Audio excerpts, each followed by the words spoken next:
right, you got John Sanders here. Yep. And we got my man Bryson on the track right here. Hello. All right, Bryson's gonna do a little freestyle for us real quick. No. Oh wait, scrap that plan. Scrap the freestyle plan. Just cut the music. Cut the music. We're no longer doing the freestyle. Man, just a minute ago you were all hyped. Listen, that's what happens when you bring like professional like rappers and stuff.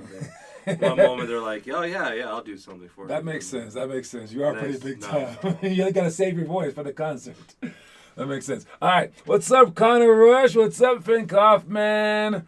All right, hey guys, we got let me see. We got first up is our award ceremony. Don't forget our award ceremony on December 12th. I will be sending out a reminder, and I'll also have our raffle for the free year's worth of workouts. The past winners have been Devin Mahatny won a free year.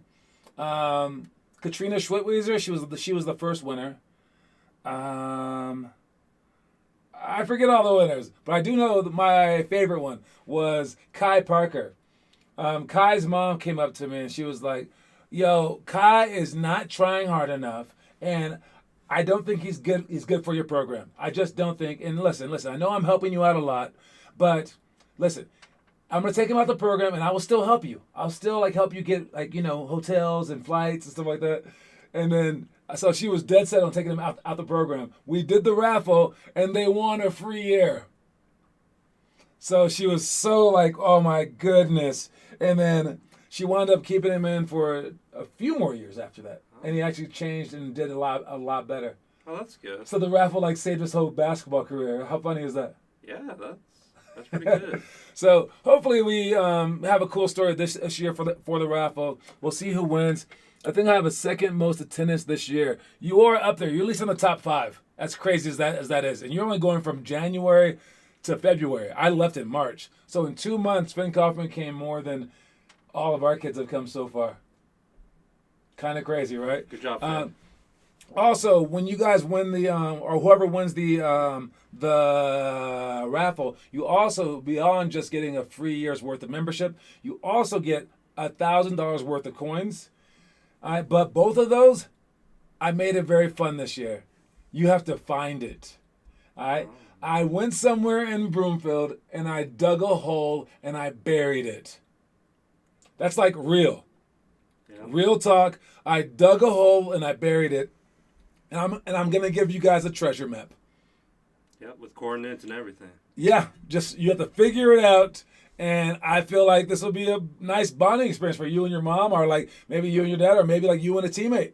All right. I would say if I didn't know where it was, I would be I really want to get involved in this. I have not told any coaches where it is, so maybe the coaches can help you out too. Would you want to be involved in that? Would I like to be involved in that? No.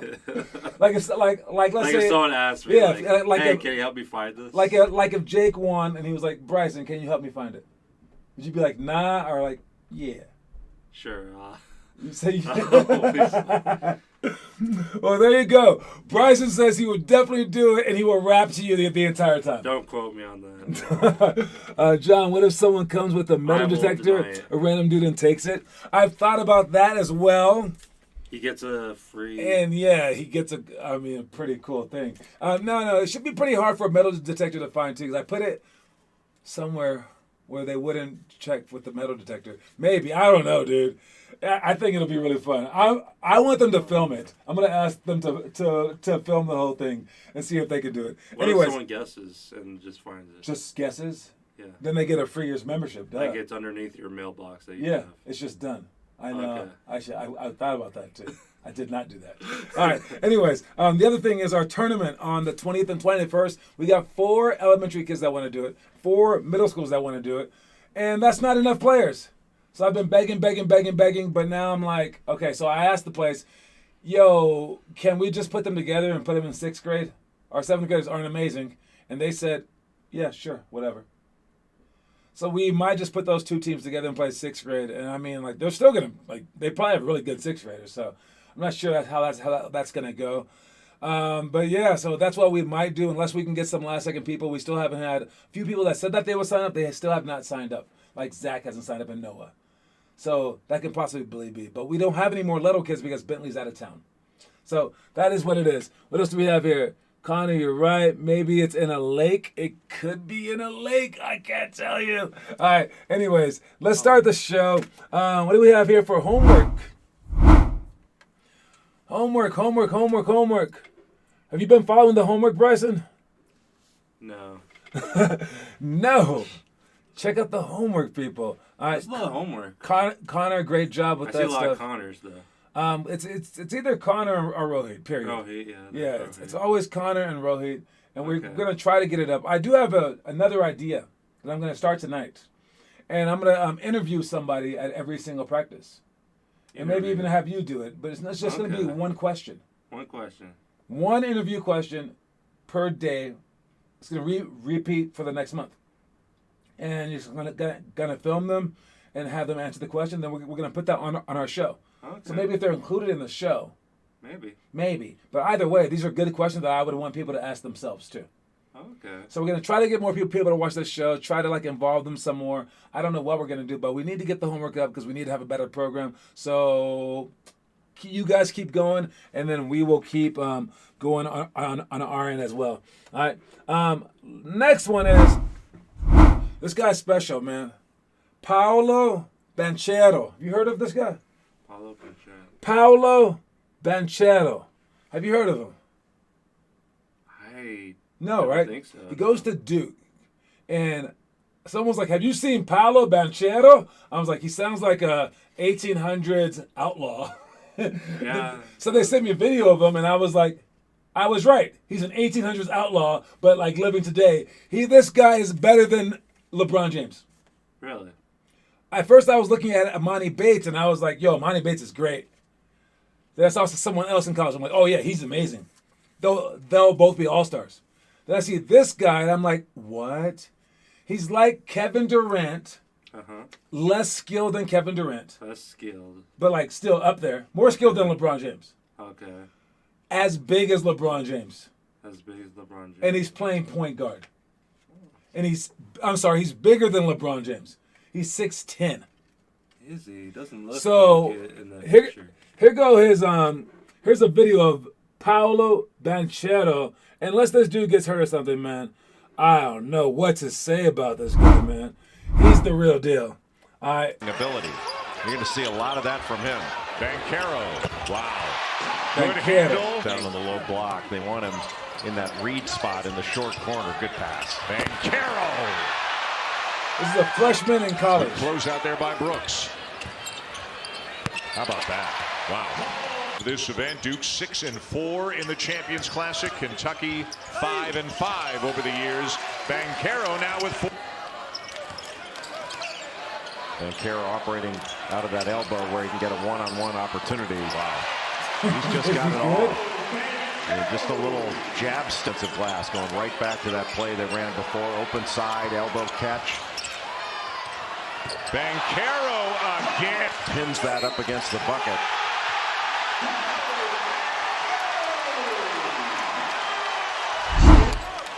Out of bounds I underneath. really don't know what to say about that dude. And he's point guard, too? Yeah, he dribbles above the court. Okay. When he was dribbling, I didn't see who was next to him, so I assumed he was 6'3". Oh, okay. Like the way he was dribbling. Right. And then he got next to people, and I was like, oh, crap, he's 6'10". Yeah. So it's like Ben Simmons, but obviously he has a shot. Yeah.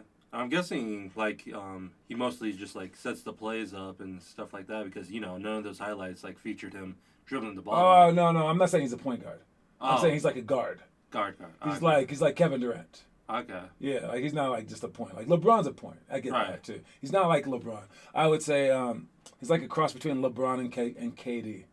Okay. I'm saying he looks scary. I don't know. Oh, yeah, Carmelo Anthony type moves. Yep. Yeah, It's like a I agree. 7'5" wingspan. His wingspan is nuts too. Yeah. Why does Rohit title his 2-ball dribbling dojo even though he's not doing the dojo? I have no idea. Maybe he thinks that they're all called dojo. I don't know. I don't know about the dojo. All right, let's get to the trivia question, then we're going to get to his movie real quick, okay? All right, trivia question for the day. Rev up that trivia for me, please. All right, the trivia, we could throw you on there too, Bryce. All right, the trivia question for the day is, oh wait, it's this one right here. All right, okay, there have been 75 years of the NBA. 75 different years. In those 75 years, if half is like 37.5, right? All right. If you took like 20%, that's like 15. I'm very, very good at math, okay? All right. I want to know this question right there. You going to read that question for me? How many times have the Celtics and Lakers met in the finals? That's the question for the day. How many times have the Celtics and the Lakers met in the NBA Finals out of the 75 years that the NBA has been in existence? All right, and again, throw me your answers. Throw me your answers. I mean, it can't be half the times, right? Can't be half. Can be 37 times. How many times have the Celtics and the Lakers met in the NBA Finals? That's the question. Connor, don't cheat. And Connor said the answer because he's the faster Googler. Oh, man. Call out who's first. Call out who's first, Bryson. It is. Call it out. It's Connor. It is Connor. Oh, man, oh, man, oh me, oh, my, oh, my. It is Connor by a hair, and that puts Connor at 5 wins. All right, so it's 5-3 to 2. Stop cussing in our comment section, guys. Jeez Louise. Anyways, we're going to have movie time right after this quick commercial break. In the mood for brunch? Well, set your alarm and visit Snooze. Known for their brilliantly boozy morning cocktails, a wide array of Benedicts, and creatively delicious pancake flights, this now national AM eatery started in the Ballpark neighborhood in Denver, Colorado. Their mantra at Snooze, it only takes a moment to make a difference. Sweet, savory, or a combo of the two, satisfy your taste buds and chill out in the eclectic and energetic atmo that is Snooze the next time you're in the mood for brunch. Movie time! Okay. You got some music intro in the movie. Okay, we don't need all this. We don't. You told me we need all this. That was before. Cut the music. All right. Today's movie, the 10th grade movie, is Sugar. It's a baseball movie. Yes. I was advertising the mugs. Yes. Yes, it's a baseball movie. It's about a guy. He goes by Sugar. What's his full name? Is it Brown Sugar? No. But okay, so he's from a different. I believe he's the Dominican Republic. And he comes to the U.S. to play baseball. And when he comes here, he realizes it's a lot harder than he expected. The players are a lot better. He experiences like even stuff outside like racism and such as stuff like that. I haven't seen this one yet, so I'm not completely. I don't know if we have any 10th graders in our program, so I don't know if anyone's gonna see it, but maybe next year that they will see this one. But still, what seemed like the overall take from it? Do people like it? Do people not like it? Well, what was it? I think a lot of people liked it. It seems like a very liked movie. Like, I think that the name of it is just weird. Yeah, the name threw me off. I was like, wait, what is this? Let's come up with a different name for this movie. So he's from the Dominican Republic, right? And his nickname is Sugar. His nickname is. And they have like a joke in the trailer. Wait, is this a real movie? Like a real story? I don't think so. They never really said. So they could have nicknamed him anything. Okay, so his nickname is not Sugar. His nickname in this movie should be Shawshank Redemption. That's not no. People would they would see it. No, okay. How about baseball player from Dominican Republic? I'm not very creative on names, but yeah, if they change the name from Sugar, it might be a more presentable movie. Or they could just do his full name, I guess. What was it? Miguel Sugar Santos. Miguel Santos? That's a nice name. You don't need a nickname when your name's Miguel Santos. Santos it is. Sugar All right, Santos. you guys watch the movie Santos and let us know how it is and maybe recommend it to everybody. Yeah. Connor, when you're going to come to Oakland, I'm going to beat you 11-0. And then you're going to complain. You're an off day shooter. Yeah, Finn Kaufman's nickname is Off Day. Not Off Night, Off Day. Okay. All right. Well, thank you so much, Bryson Sharpley. I really appreciate that. Thanks for having me, guys. Hey, it's been a pleasure, man. Don't worry, guys. We got through the worst part of the day together. Everyone loves this. Everyone loves this part. All right. Next up, we got our elementary school. See you later, Bryce. I'll block you like this. There you go. Okay. You can exit. You can exit right behind my arm. Go ahead. I got you. No one's ever going to see you. All right. We got the Manu Ginobili layups. All right. That's scoring from the opposite side of the basket. Hand up to 2 shots. This is our Thursday stuff.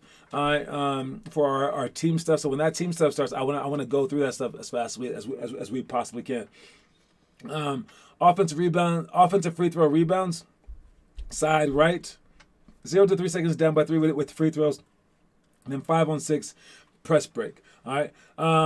1 for the Manu Ginobili layup. Being able to score from the opposite side of the basket, it's a crucial element. All right, because a good defender will take away your strong side. As when you guys are on defense, I want you guys to take away their surefire shot and leave them with just something like chucked up from the opposite side of the hoop. All right, but you as an offensive player, you need to be able to do that shot and make that shot. So when you drive toward the middle, you can score on your strong side or score on the opposite side of the basket with the same hand. And it's just a little flick shot. And I've seen guys in the NBA make the top 10 plays of the day because they made that shot. So it's not an easy shot. All right, don't think that it's an easy shot, but you must practice it. And that's why we do it as one of our pregame drills. All right, hand off to 2 shots. We got hand off to 2 shots.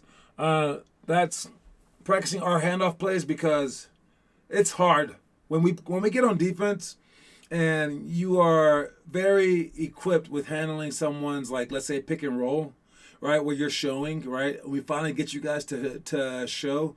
Well, when they hand off, it's like a very, very quick out of nowhere pick and roll. And what we do instead of showing heavy is we show flat. All right, and even though we show flat, we can still be late for this handoff because the handoff is very deceptive. Because if we do show flat too early, our man can just fake the handoff and then go. So it's a great counter to any team that is doing the right thing. If any team is like showing on our pick and rolls and showing on our handoffs, now we can just go to handoffs exclusively and then fake a few, and then they're screwed. Then we start handing the ball off and then screening. Now they don't show on that. All right, a handoff is. I mean, I always talk about how pick and rolls are dangerous. Handoffs might be just as dangerous. It's not as many options. There's only 3 options off a handoff. All right, but with the pick and roll that we have our 12. All right, but those 3 options are true. They are extremely dangerous. So hand off to shots. We're going to hand the ball off, and then someone else is going to pass the ball to the person that handed it off, all right, or to the opposite person, depending on whether the person kept the handoff or if he handed it off in general. All right, so this is one of our things that we do during our team practices to get better at it.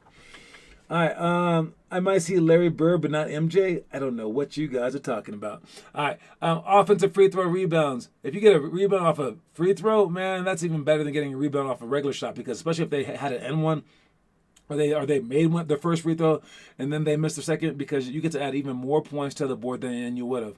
And for a free throw, basically, it should be like, I mean, it's not quite like even odds, but it's pretty close. I mean, because if you get your hand over their hand, your foot over their foot, you're going downhill and they're not. All right. So practice boxing out, and also practice getting the offensive boards. They both should be hard things to do. All right. Side and right. Side is our backdoor play, and then right is when we pass the ball to the top of the key, and then when we backdoor cut. 0 to 3 seconds down by 3 with free throws. All right. Now we have to miss. All right. We got 2 seconds left. Down by 3 with free throws. We make our first one, just to get within 2. All right, and then depending on how that one's made, it'll go with our next thing that we're trying to do, and that's either go for a 3 or go for a 2. If we're down by 2, great. Try to miss it high. All right, and I would say off the backboard, slightly to the right if you're right-handed. All right, and everyone should be crashing. And everyone should be crashing. Everyone should be. If you get the rebound, you go straight back up and you try to get a foul. If you need a 3-pointer, now everyone isn't crashing. You can crash everyone except for like 1 or 2 guys, and then those people spot up. All right, and you go in for the rebound, then try to pass out. You can't dribble out under these circumstances. So that's our play for that. As opposed to as for 5-on-6 press break, this is what we practice for when the days when we're playing against bigger and better teams that are faster and they're just more aggressive, and we are going to feel like there's 6 people out there, but they won't be. So to simulate that, we will actually have 6 people out there during practice. All right, and when you do that, make sure that you take your time. Handle the pressure. Understand that even if you're double teamed, that they can't stop you from passing everywhere. There's 6 different windows, and use all 6. And then you want to cut hard on the other end of things. When you catch it, you pivot. When you pass out of double teams, you sprint, and you keep the pressure on them to kind of to try to switch up everything on them. All right, moving on. We got our quote of the day. The quote of the day: never forget about your passion. All right, some parents like to say that they don't want you to try your hardest when it comes down to the things that are fun in your life, because it takes all the joy away from it. Don't believe that. All right? Maybe that was true in their life, but that's not the case. All right? When you work hard for your passion, sometimes it does turn into like a little bit of a gray area between work and play. But if you want your passion to remain a part of your life, you're going to have to work for it. There can't just be passion. All right? Passion by itself doesn't survive. Passion by itself flames out. So if you want passion but don't want to work for it, you won't have it for very long. All right? Even if it's like a stamp collection, it won't grow unless you're searching for new types of stamps. All right? So, and with basketball especially, you won't make the team. You need to include hard work in your passion. And when you do that, when you include that ugly, nasty, hard work, it's like a rock that's like ashy and like black. Let's call it coal. And you add that ugliness to this beautiful fire. They don't match, but when you put them together, it makes the fire stronger.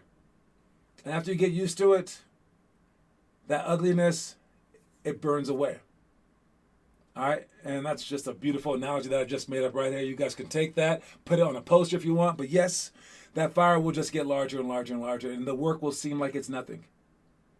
And then you need to add some more work and some more work and some more work. And now your passion can last forever.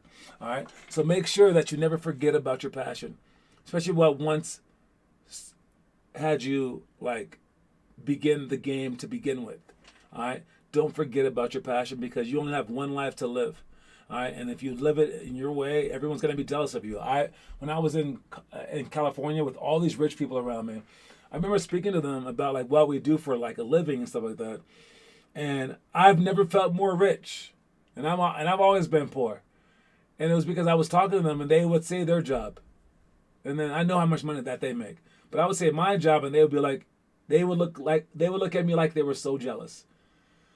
Like, wow, you're doing what you love. All right? And if you can do what you love, man, you've basically beat everybody. All right? So don't forget that. Please, please, please hang on to your passion.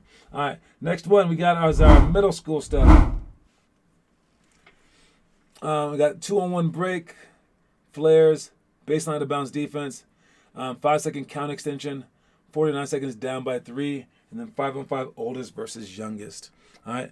I'm not sure if this thing is working right now today, but I'm going to check it just to see. It is working. Nice. All right. When you're doing baseline out of bounds, okay, let's say that the point guard is guarding this guy right here, and these guys are lined up. However they're lined up, okay, I can walk you through a zillion scenarios, but I won't do that. All right, you're guarding your man. All right, guarding your man. Everyone is guarding their man. But you can't just guard him regularly. You can't guard him straight up like this, all right? Because there's way too much room right here in the middle for that guy to get beat, all right? And ball's out of bounds right here. All right. So how we want to guard it is this. This guy, who's guarding the point guard or the out of bounds guy, he's gonna guard the middle. He needs to protect the basket. Any pass that's right here he needs to get. Any pass that's right here he needs to get. Every pass must be out here, to half court, somewhere where they're not gonna score. They don't score on out of bounds plays. All right. Now next, if this guy's right here and he gets backpicked like this, well, now he's susceptible. So we don't want to get backpicked like this, or backpicked like this, or backpicked like this. All right? We want to be able to see as many screens as possible. So when this is happening, you want to turn and face. Yes, you're giving him a slight lane, but you're prepared for that. Your hand is out, and this is just leading right to this guy.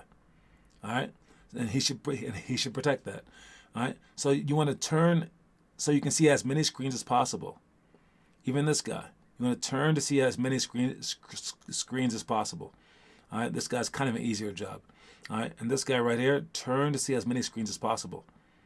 All right, so that they can't surprise you or blindside you. All right, so you're gonna play it slightly on the outside of them so you can see as many screens as possible with your head turned. All right, you want to see those screens. All right. Next, as they set screens, you want to get through the screen. All right. You don't want to be switching too much. All right. If you do switch, you should say switch. But if he gets you on his back right here and he switches out, boom, he's wide open. And this guy can't do anything about that. So that's why I say stay with the screener and then get through. And again, if they pass out, they pass out, and it's better than a layup. All right, so you stick with your man, overplay if you must, so that he has to drive into these people. All right, but you just don't let them just have it regularly. All right, that's that. And let's check our last one is our high school stuff. We got 3-man weave, 101 alley, 4-and-3 scramble, patience 1-0 to 100. Switch everything on the inbounds, not on baseline inbounds. Don't switch everything on baseline inbounds. Unless your coach, I guess, asks you to. 0 to 3 seconds, down by 3, down by 10 with 3 minutes left. Those are all of them. Let's finish up with our story of the day real quick. If it's not naturally fun to challenge yourself, then you're extremely unlucky in that you're missing out on a crucial component of what has assisted the greatest to become great. So try your best to have fun when frustration, stress, soreness, and exhaustion make it seem as though having fun is an impossibility. So what do you say? Frustration, soreness, where is it? I gotta say it correctly. All right. So there you go. Frustration, stress, soreness, and exhaustion. All right. Frustration, soreness, stress, and exhaustion. All right. All those things happen when you're not having fun. All right. And I posed a question on Facebook that was like, when is too early to start sports? And someone's like, never too early. Right when they crawl, if they love it, right? But this one dad goes, not until like 6th grade or something like that, because I don't want my kid having to stress out about too much competition. I want him to just have fun. And I retorted back with, well, the tricky part is some people have fun competing. And someone else was like, amen. And there's just two types of people, man. Some people, like when there's competition to be seen, and everyone's being competitive, some people fall apart. Some people don't like to like debate, right? It's like, oh, why are you arguing with me? I was debating. I don't know. I was just trying to figure out some things in my life. No, stop yelling. It's like, what? I wasn't yelling like that. And some people don't like competition. It's like, why are you gonna dive? I play with words with friends with someone, and I'm very good at that game. It's like Scrabble, right? And And every time that they play a word, I just like kill them. I play like a 2-letter word and I just kill them like that. And they're like, you're playing to win. I'm playing to write big words. I love the beauty of letters. I'm like, I love winning. And I just beat them. So they stop playing me. Some people don't like competition. And if that's not you, man, you better fake it. You better fake it if you want to be good at basketball. All right. If you're sore and you don't like it, and you're frustrated and you don't like it, and all this stuff you don't like it, you gotta change, because all those things are included in greatness. Anyways, that's my time. Don't forget that the quote of the day is never forget about your passion. All right. And I will talk to you guys soon. Anyone showing up to practice tonight, I'll see y'all then. Don't forget that we have the switch schedule, so show up on time. All right, you guys. Cue my music, please, so I can get out of here. Thank you very, very much. Peace, everybody.